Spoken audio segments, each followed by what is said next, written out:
Good morning. Welcome to Advait humanity classes.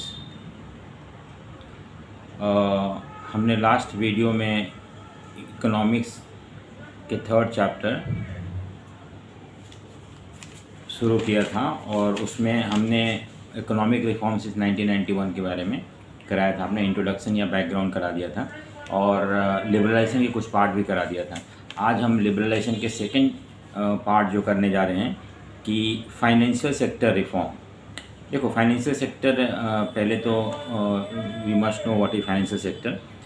Financial sector include financial institution जैसे कि commercial bank हो गया, investment bank हो गया, स्टॉक एक्सचेंज हो गया, फॉरेन एक्सचेंज मार्केट हो गया। ये सारे all put together is called financial sector बोलते हैं, जो which deals in money, lending, borrowing, all even they issue share also. देखो, financial sector in India is control, लेकिन ये सारे जो फाइनेंशियल सेक्टर होते हैं ना, ये आरबीआई कंट्रोल करता है।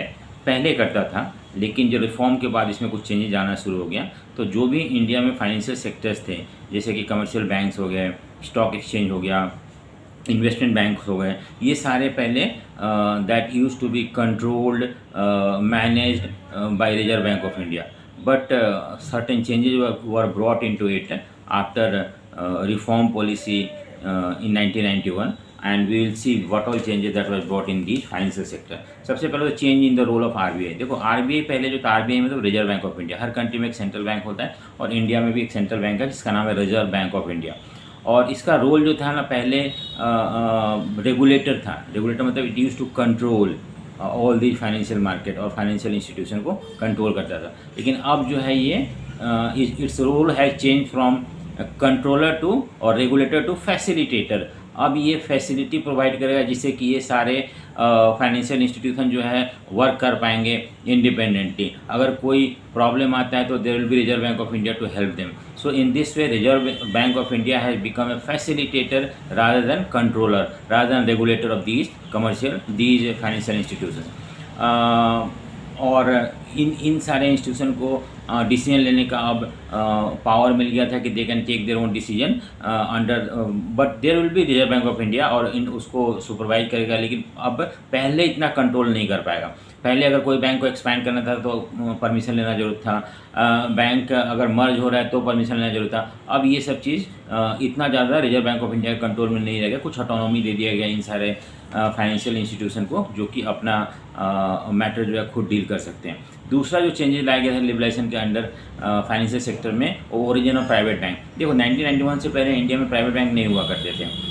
जो भी बैंक थे, कमर्शियल बैंक वगैरह थे, वो गवर्नमेंट बैंक थे, सरकारी बैंक हुआ करते थे। लेकिन अब जो है हम देखते हैं कि प्राइवेट बैंक भी इंडिया में आ गए हैं। और जैसे कि इंडिया में आपको पता है कि गवर्नमेंट बैंक है, state bank of India, Punjab national bank. इसके साथ साथ हम आईसीआईसी बैंक भी देखते हैं यहाँ पे इंडिया में, उसको एचएसबीसी भी है, और भी बहुत सारे foreign as well Indian private bank India में ऑपरेट कर रहे हैं। तो ये जो प्राइवेट बैंक इंडिया में ऑपरेट करना शुरू करे, ये 1991 के बाद ही रिफॉर्म के बाद शुरू हुआ, पहले ऐसा नहीं था।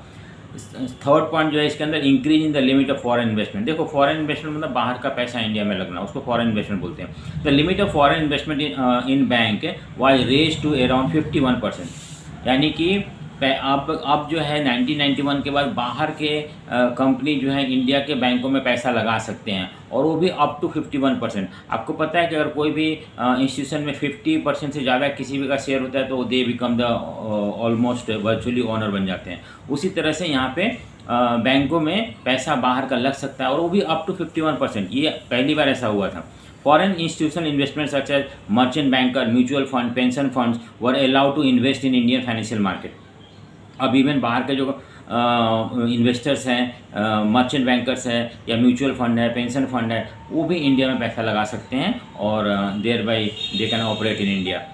Though banks have been given permission to generate resources from India and abroad, certain aspects have been retained with the RBI to safeguard the interest of the account holder and the nation. देखो, क्या है ना कि हम पता है कि हमारा बैंक में लोगों का पैसा जमा होता है। अगर बैंक को हम कम्प्लीटली फ्री छोड़ देते हैं तो उस सिचुएशन में बैंक जो है उस सिचुएशन में बैंक हो सकता है कि कोई गलती हो जाए उसके और लोगों का पैसा डूब जाए। लेकिन इसलिए रिजर्व बैंक का कंट्रोल थोड़ा बहुत ज़रूरी है, और वो है अभी भी कुछ हद तक reserve Bank of India commercial banks पे कुछ कंट्रोल रखता है कि या कोई इन्वेस्टमेंट बैंक है उसमें अगर लोगों ने पैसा लगा रखा तो उनके पैसा जो सेफ गार्ड रहे उसके लिए Reserve Bank of India is there to supervise, but in many aspects they have been given freedom or they can manage their own affair on their own. Next जो है फाइनेंशियल सेक्टर रिफॉर्म के अंदर ease in expansion process. पहले अगर कोई भी bank अपना expand करना चाहता है तो उसको परमिशन लेना ज़रूरत था आरबीआई से, बट अभी उन लोग अपना मर्जी से एक्सपैंड कर सकते हैं without any approval from the RBI. तो ये जो चार थे वो चारों रिफॉर्म थे फाइनेंशियल सेक्टर में इन लिबरलाइजेशन प्रोसेस के अंदर। अब जो थर्ड पॉइंट है लिबरलाइजेशन के अंदर जो है टैक्स रिफॉर्म। सबसे पहले तो टैक्स होता है क्या है ये हमें जानते हैं, और टैक्स कितने तरह के होते हैं। और तो सब टैक्स क्या है? Tax is a compulsory payment that is made by the people to the government for which there is no direct return. ये हम टैक्स क्या होता है कि लोगों के ऊपर लगाया जाता है गवर्नमेंट के द्वारा और लोग उसको देते हैं गवर्नमेंट को। और दूसरी बात सबसे इम्पॉर्टेंट चीज़ है कि हम टैक्स देते हैं गवर्नमेंट को, तो उसके लिए हम गवर्नमेंट से कुछ डायरेक्ट डिमांड नहीं कर सकते हैं कि हमने इतना टैक्स दिया तो रोड हमारे घर के सामने से गुजरना चाहिए, पार्क हमारे घर के सामने होना चाहिए। ऐसा we can not demand directly from the government. हाँ, गवर्नमेंट जो बेनिफिट दे रहा है, रोड दे रहा है, सिक्योरिटी दे रहा है, डिफेंस दे रहा है, उसका फ़ायदा सबको मिल रहा है, आपको भी मिल रहा है, हमें भी मिल रहा है। तो उससे तो indirectly we can get the benefit out of the tax, but directly we can not demand any benefit from the government. अब there are generally two type of taxes, एक तो डायरेक्ट टैक्स होता है और इनडायरेक्ट टैक्स होता है। Direct tax मतलब होता है कि लोगों के इनकम के ऊपर इम्पोज किया जाता है। So when ever tax is impose on any buddy income that is called direct tax. अब देखो डायरेक्ट टैक्स का और एक मतलब होता है कि जिसके ऊपर लगाया जाता है उसी को देना होता है। It will have to be paid by the person on whom it has been impose. आप उसका बर्डन शिफ्ट नहीं कर सकते हो, and that is why that is called direct tax. मान लो कि इनकम है, जैसे गवर्नमेंट सर्वेंट है, उनके इनकम पे कोई टैक्स लगा जाता है तो वो तो खैर देना ही देना, उन्हें ही देना है, वो किसी और पे शिफ्ट नहीं कर सकते हैं। लेकिन जो दूसरा टैक्स होता है ना, इनडायरेक्ट टैक्स, ये टैक्स होता है कमोडिटी के ऊपर लगाया जाता है। अगर मान लो एक फैक्ट्री है 100 पेन बना रहा है, अगर मान लो गवर्नमेंट ने उस पेन पे और उसे 10 रुपये में पेन बेचना था तो गवर्नमेंट ने बोला हर पेन पे 2 रुपये टैक्स लगेगा, तो फैक्ट्री वाले क्या करेंगे, वो पेन का दाम बढ़ा के 12 रुपये में बेचने लगेंगे। अब यहाँ पे क्या हुआ, एक्चुअली टैक्स तो लगा फैक्ट्री के प्रोडक्शन के ऊपर, लेकिन उन्होंने क्या किया, इस टैक्स को शिफ्ट कर दिया और पेन के ऊपर प्राइस को बढ़ा के बेच दिया। तो actually who is paying this tax? Consumer is paying this tax. तो in this way burden can be shifted. So when burden can be shifted, then it is called indirect tax. When burden cannot be shifted, at that time it become a direct tax. अब हम देखते हैं कि liberalisation के under में क्या क्या changes आया था टैक्स में। देखो सबसे पहले तो reduction in taxes. There was high tax rate before 1991 and in these reforms rate of taxes have been reduce to encourage saving. देखो पहले क्या था, टैक्सेस बहुत ज़्यादा लगाया जाता था लोगों के ऊपर 1991 से पहले, लेकिन अब जो है टैक्स थोड़ा कम कर दिया गया है, क्योंकि जब बहुत ज़्यादा टैक्स लगाया जाता था ना, लोग जो है टैक्स अपना इनकम बताते नहीं थे और इनकम ना बता, सो that they could इवेट taxes, tax से बच सके। लेकिन अब जब टैक्स कम हो गया है तो लोग सोचते हैं कि चलो कोई बात नहीं, थोड़ा टैक्स लग रहा है तो अपना इनकम गवर्नमेंट को बताते हैं और दे पे टैक्सेस। तो इस तरह से 1991 में टैक्स जो अमाउंट ऑफ टैक्स जिस मनी पे टैक्स लगता था उसको कम कर दिया गया और टैक्स भी कम कर दिया गया, जिससे कि लोग अपने टैक्स को रिवील करें और देयर बाय पे टैक्सेस टू द गवर्नमेंट। तो ये भी एक चेंज लाया गया था। दूसरा है रिफॉर्म इन इनडायरेक्ट टैक्सेस। आपको पता है कि पहले बहुत सारे इनडायरेक्ट टैक्सेस इंडिया में हुआ करते थे और इसकी वजह से लोग बहुत ज़्यादा परेशान थे या कलेक्शन वगैरह भी बहुत प्रॉब्लम होता है। जैसे वैट वगैरह था, सेंट्रल एक्साइज ड्यूटी था, कस्टम ड्यूटी था, एंटरटेनमेंट टैक्स था, उसके बाद लग्जरी टैक्स था, टैक्स ऑन एडवर्टीजमेंट, बहुत सारे टैक्सेस थे। अब ये सारे टैक्सेस को हमने एक साथ कंपाइल करके एक टैक्स लगा दिया, उसको हम जीएसटी बोलते हैं, गुड्स एंड सर्विस टैक्स। इसके बारे में हम अलग से पढ़ेंगे। Simplification of process. पहले जो टैक्स पे करने का या वो बड़ा कॉम्प्लिकेटेड प्रोसेस हुआ करता था, लेकिन अब गवर्नमेंट ने इसको बहुत आसान कर दिया है और इसलिए भी लोग इजीली टैक्स देने लगे हैं। तो मेन मकसद जो था टैक्स रिफॉर्म का कि किसी भी तरह से लोगों से ज़्यादा टैक्स लिया जाए और लोग भी उसको फील ना करें, इन द सेंस कि लोग के ऊपर ज़्यादा बर्डन ना पड़े। ये दो चीज़ को ध्यान में रखते हुए उन्होंने टैक्स के ऊपर रिफॉर्म लाया था। और दूसरी बात है कि 1991 में हमने इकोनॉमी को चेंज किया था, तो टैक्स के अंदर भी चेंजेस आना चाहिए था, तो वो चेंजेस इसमें देखा गया था। जो नेक्स्ट और फोर्थ ये है हमारा लिबरलाइजेशन के अंदर चेंजेज जो था वो फॉरेन एक्सचेंज रिफॉर्म में भी चेंज आया था। अब इसमें सबसे पहले तो है डीवैल्यूएशन ऑफ रूपी। डीवैल्यूएशन ऑफ रूपी मतलब क्या होता है कि हम अपने कंट्री के करेंसी का वैल्यू को कम करते हैं with respect to the value of the currency of other country. तो इसको बोलते हैं डीवैल्यूएशन। जब हम अपने कंट्री के करेंसी के वैल्यू को दूसरे कंट्री के वैल्यू के मुकाबले कम कर देते हैं तो हम उसको बोलते हैं डीवैल्यूएशन ऑफ करेंसी। देखो, अगर मान लो कि पहले 50 रुपीज़ में $1 मिलता था और अगर हमें डीवैल्यूएशन करना है तो उस सिचुएशन में हमें क्या करना पड़ेगा, 60 रुपीज़ का $1 कर देंगे। वैसे तो देखने में लगता है कि 60 ज़्यादा पैसा दे के आपको $1 खरीदना पड़ा, यानी कि हमारा महंगा हो गया। ऐसा नहीं है। पहले आप वही $1 जो था 50 रुपये में खरीदते थे, अब वही $1 आपके लिए 60 रुपये देना पड़ता है, यानी कि आपको ज़्यादा पैसा देना पड़ रहा है। ज़्यादा पैसा मतलब आपका पैसे का वैल्यू कम हो गया है, इसी को बोलते हैं डीवैल्यूएशन। सो डीवैल्यूएशन करने का मकसद क्या है गवर्नमेंट का? डीवैल्यूएशन करने का मकसद ये था कि हमारा चीज़ फॉरेन कंट्री में सस्ता हो जाए। जैसे मान लो एक अमेरिकन पहले एक पेन जो है 10 रुपीज़ का है, वो $1 स्पेंड करता था तो 5 पेन मिलता था। अब उसे $1 स्पेंड करने से 6 पेन मिलेगा, क्योंकि इंडिया में अब $1 इक्वल टू 60 रुपीज़ हो गया है। तो इस तरह से for him Indian product has become cheaper now, so he will import more and as a result of that India export will increase. India का एक्सपोर्ट बढ़ना शुरू हो जाएगा और इससे फॉरेन एक्सचेंज इनफ्लो होगा, जो कि हमें एक प्रॉब्लम था 1991 में। तो ये भी एक स्टेप उठाया गया था।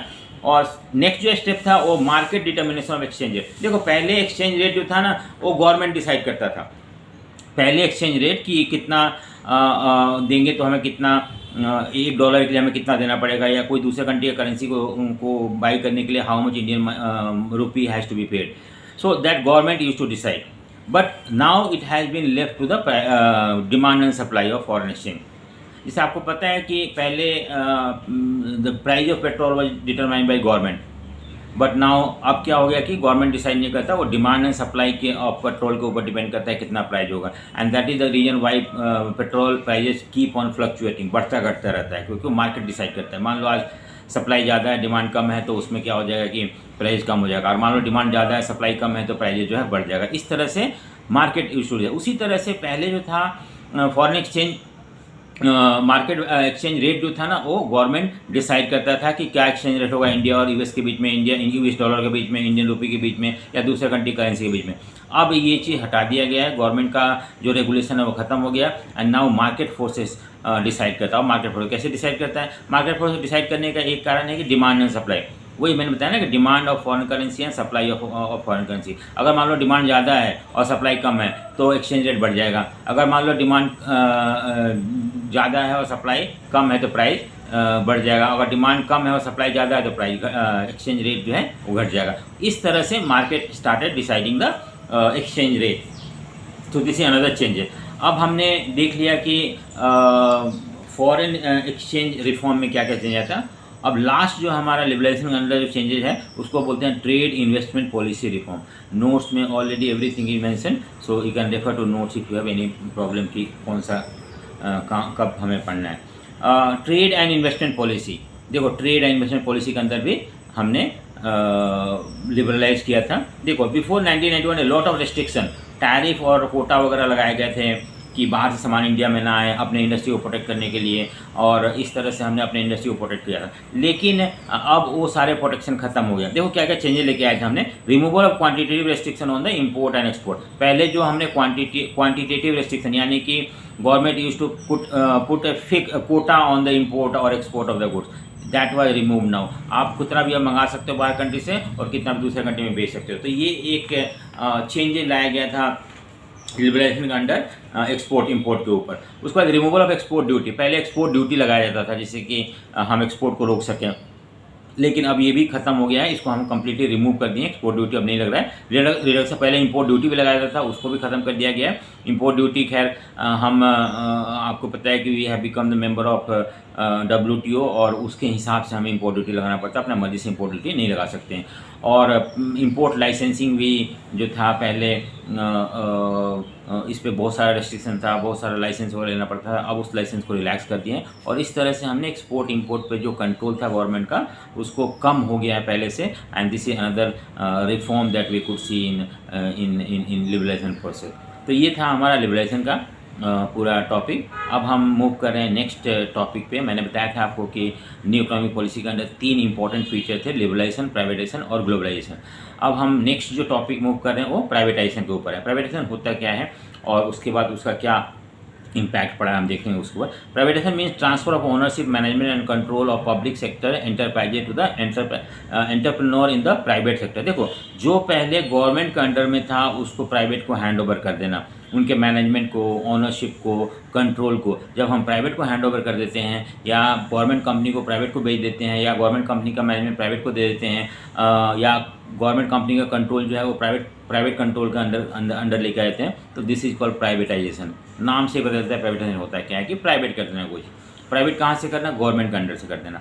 देखो, privatization implies greater role of private sector in the economic activities of the country. Over the year, Indian government has diluted its stake in several public enterprises, including IPCL, IBP, Maruti उद्योग, ये सब चीज़ में। जैसे पहले मारुति जो कम्प्लीटली गवर्नमेंट का था, बाद में उन्होंने सुजुकी को 26% शेयर जो बेच दिया 10,000 करोड़ में। तो दिस इज कॉल्ड प्राइवेटाइजेशन, क्योंकि कुछ जो गवर्नमेंट अंडरटेकिंग था उसका शेयर बेच देना प्राइवेट को भी प्राइवेटाइजेशन के अंदर ही आता है। तो इस तरह से गवर्नमेंट ने 1991 के बाद बहुत सारे पब्लिक सेक्टर एंटरप्राइजेज जो लॉस में चल रहे थे या जो ठीक ठाक थे उनको भी बेचना शुरू किया। कि गवर्नमेंट ने टारगेट सेट किया कि हमें अब प्राइवेटाइज करके या डिसइन्वेस्टमेंट करके किस तरह से पैसा उठाना है मार्केट से।